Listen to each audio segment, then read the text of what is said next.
ಎಲ್ಲರಿಗೂ ನಮಸ್ಕಾರ. Nazia and my ಕೋಝಿ world ಚಾನೆಲ್ಗೆ ಸ್ವಾಗತ. ಇವತ್ತು ನಾನು ಹೇಳುವಂಥ ಟಾಪಿಕ್ ಯಾವುದಪ್ಪ ಅಂತಂದರೆ ಸ್ಟಡಿ ಟಿಪ್ಸ್ ಬಗ್ಗೆ ಹೇಳ್ತಾ ಇದ್ದೀನಿ. ಸ್ಟಡಿ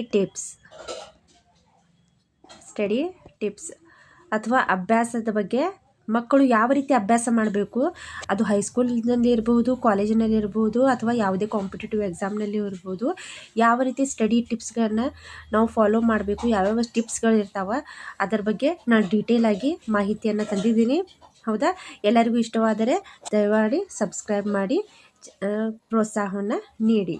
ಹೌದಾ?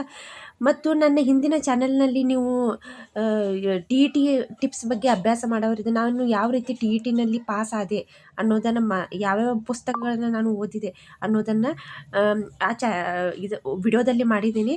ಬೇಕಾದರೆ ಆ ವಿಡಿಯೋವನ್ನು ಕೂಡ ನೀವು ನನ್ನ ಯೂಟ್ಯೂಬ್ ಚಾನೆಲಲ್ಲಿ ನೋಡಬಹುದು. ಹೌದಾ? ಸ್ಟಾರ್ಟ್ ಮಾಡೋಣವಾ?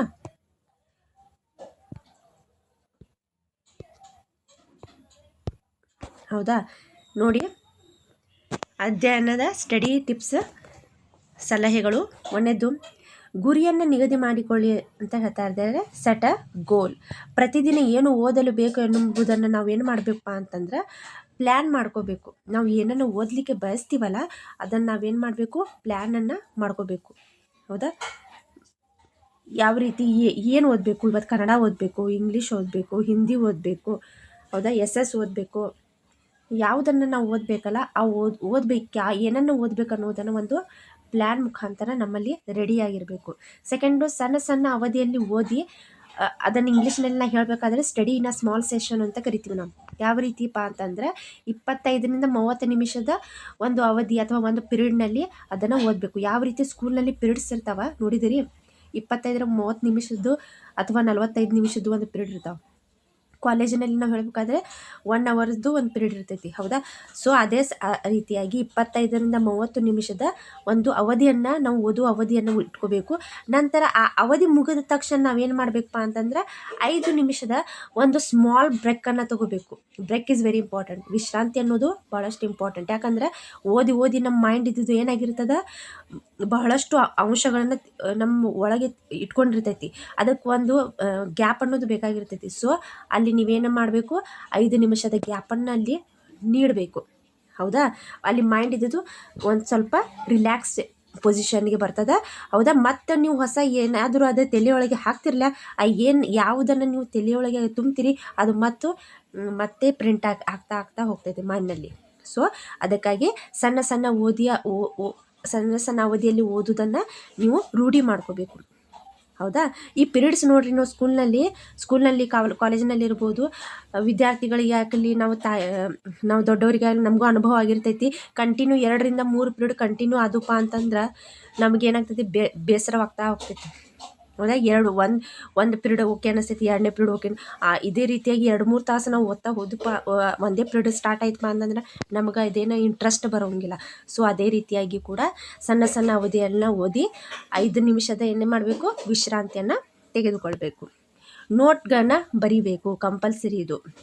Make a notes. ಹೆಂಗೆ, ಮುಖ್ಯ ಅಂಶಗಳನ್ನ ಬರೆಯುವುದರಿಂದ ನೆನಪಿನಲ್ಲಿ ಹೆಚ್ಚು ಉಳಿಯುತ್ತದೆ. ಯಾವ ರೀತಿಪ್ಪ ಅಂತಂದ್ರೆ, ಈಗ ಫಾರ್ ಎಕ್ಸಾಂಪಲ್ ನಾ ಹೇಳಬೇಕಪ್ಪ ಅಂತಂದ್ರೆ ನಿಮ್ಗೆ ಈಗ ರೆಸ್ಪಿರೇಷನ್ ಬಗ್ಗೆ ನಿಮ್ಮಲ್ಲಿ ಇದೈತಿ, ಉಸಿರಾಟ ಕ್ರಿಯೆ. ಹೌದಾ? ಉಸಿರಾಟ ಕ್ರಿಯೆ ಬಗ್ಗೆ ನೀವೆಲ್ಲ ಮಾಹಿತಿ ನಿಮ್ಮಲ್ಲಿ ಇರ್ತದೆ. ಹೌದಾ? ಅದೆಲ್ಲ ಪೂರ್ತಿ ಮಾಹಿತಿ.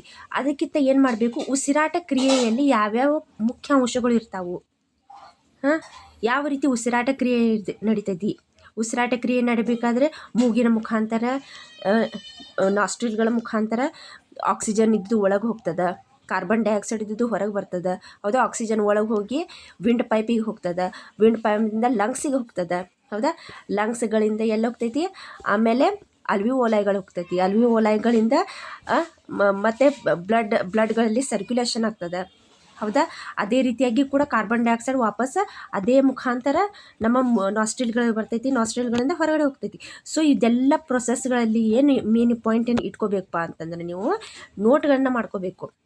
ಯಾವುದು, ಇಲ್ಲಿ ಮೂಗು ಇಂಪಾರ್ಟೆಂಟ್ ಆಗ್ತೈತಿ, ಆಕ್ಸಿಜನ್ ಮತ್ತು ಕಾರ್ಬನ್ ಡೈಆಕ್ಸೈಡ್ ಇಂಪಾರ್ಟೆಂಟ್ ಆಗ್ತೈತಿ, ವಿಂಡ್ ಪೈಪ್ ಇಂಪಾರ್ಟೆಂಟ್ ಆಗ್ತೈತಿ. ಹೌದಾ? ವಿಂಡ್ ಪೈಪ್ ಆಮೇಲೆ ಲಂಗ್ಸ್ಗಳು, ಅಲ್ವಿಯೋಲೈಗಳು, ಹೌದಾ. ಈ ಮೇನ್ ಪಾಯಿಂಟ್ ಇಂಪಾರ್ಟೆಂಟ್ ಆಗಿರುತ್ತೆ. ಆ ಮೇನ್ ಪಾಯಿಂಟ್ ಏನು ಕೆಲಸವನ್ನು ಮಾಡ್ತಾವಲ್ಲ ಅದನ್ನು ನೀವು ಈಸಿಲಿ ಅವಾಗ ಏನು ಮಾಡ್ತೀರಿ, ಬರಿತೀರಿ. ಅಂಡರ್ಸ್ಟ್ಯಾಂಡ್ ಆಗತ್ತೈತಿ. ಸೊ ಅದಕ್ಕಾಗಿ ಏನು ಮಾಡಬೇಕು, ಇಲ್ಲಿ ನೋಟ್ಗಳನ್ನು ಬರಿತಾ ಹೋಗಬೇಕು. ನೆನಪಿನಲ್ಲಿ ಹೆಚ್ಚು ಹೊತ್ತು ಏನಾಗ್ತೈತಿ, ಅದು ಉಳಿತೈತಿ. ನೋಟ್ಗಳನ್ನು ಬರೆಯೋದ್ರಿಂದ ಹೆಚ್ಚೊತ್ತು ಉಳಿತೈತಿ. ಪುನರಾವರ್ತನೆಯನ್ನು ಮಾಡಬೇಕು. ಓದಿದ ವಿಷಯವನ್ನು ದಿನದ ಅಂತ್ಯದಲ್ಲಿ ಮರುಪಾಠ ಮಾಡಬೇಕು. ಈಗ ಸ್ಕೂಲ್ಗೆ ಹೋಗಿ ಬರ್ತಿದ್ರಿ ಅಥವಾ ಬರ್ತೀರಿ ಆದಮೇಲೆ ಏನು ಮಾಡ್ತೀರಿ, ನೀವು ನೋಡೋಂಗೇ ಇಲ್ಲ, ಏನು ಅಭ್ಯಾಸದ ಕಡೆ ನೋಡೋಂಗಿಲ್ಲ. ಏನು ಮಾಡಬೇಕು ನಾವಪ್ಪ ಅಂತಂದ್ರೆ, ಏನು ಓದಿರ್ತೀವಿ ಆ ದಿನದ ಅಂತ್ಯಗೆ ಏನು ಮಾಡಬೇಕು, 5 ಮಿನಿಟ್ಸ್ ಅದಕ್ಕೇನು ಮಾಡಬೇಕು,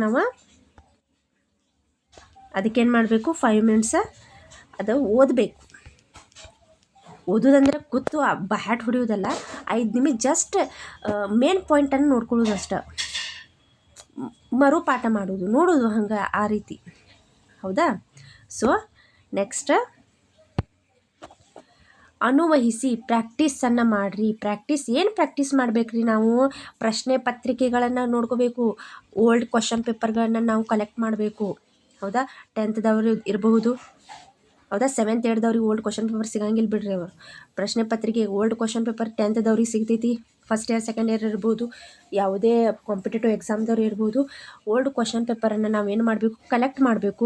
ಆ ಕಲೆಕ್ಟ್ ಮಾಡಿದಂಥ ಓಲ್ಡ್ ಕ್ವಶನ್ ಪೇಪರನ್ನು ಟೈಮಿಂಗ್ ಹಚ್ಚಿ ನಾವೇನು ಮಾಡಬೇಕು, ಸಾಲ್ವ್ ಮಾಡಬೇಕು. ಪ್ರಶ್ನೆ ಪತ್ರಿಕೆಗಳು ಉದಾಹರಣೆಗಳು ಹೆಚ್ಚು ಅಭ್ಯಾಸ ಮಾಡಿದರೆ ನೆನಪಿನಲ್ಲಿ ಬಿಗಿಯಾಗಿ ಉಳಿಯುತ್ತದೆ. ಇಲ್ಲಿ ಏನಾಗ್ತೈತಿ, ಉದಾಹರಣೆಗಳು ಹೆಚ್ಚು ಅಭ್ಯಾಸ ಮಾಡಿದರೆ ನೆನಪಿನಲ್ಲಿ ಏನಾಗ್ತೈತಿ, ಬಿಗಿಯಾಗಿ ಉಳಿತೈತಿ. ಉದಾಹರಣೆಗಳ ಮುಖಾಂತರ ನಾವೇನು ಓದಬೇಕು, ಎಕ್ಸಾಂಪ್ಲರ್ ಮೆಥಡ್ ಅಂತ ಕರಿತೀವಿ ನಾವು. ಉದಾಹರಣೆಗಳಿಂದ ಏನು ಮಾಡಬೇಕು, ಅಂಶಗಳನ್ನ ತಿಳ್ಕೊಳ್ಳೋದು. ಉದಾಹರಣೆಗಳ ಮುಖಾಂತರ ಅಂಶಗಳನ್ನು ತಿಳ್ಕೊಳ್ಳೋದು, ಇದು ಎಕ್ಸಾಂಪ್ಲರ್ ಮೆಥಡ್. ಇದು ಉದಾಹರಣೆಗಳ ಹೆಚ್ಚು ಅಭ್ಯಾಸ ಮಾಡಿದರೆ ನೆನಪಿನಲ್ಲಿ ಬಿಗಿಯಾಗಿ ಉಳಿಯುತ್ತದೆ. ಹೌದಾ. ಆ ರೀತಿ ಉದಾಹರಣೆಗಳ ಮುಖಾಂತರ ಅದೇನು ಮಾಡಬೇಕು, ಅಭ್ಯಾಸಗಳನ್ನು ಮಾಡಬೇಕು.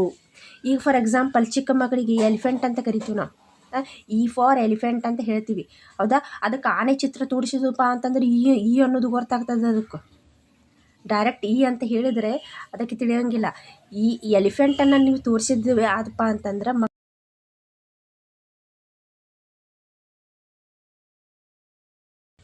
ಎಲಿಫೆಂಟನ್ನು ನೀವು ತೋರಿಸಿದ್ದೇ ಆತ್ಮ ಅಂತಂದ್ರೆ ಮಕ್ಕಳಿಗೆ ಅದು ಹೆಚ್ಚಿನ ಹೊತ್ತು ನೆನಪಿನಲ್ಲಿ ಉಳಿಯುತ್ತದೆ.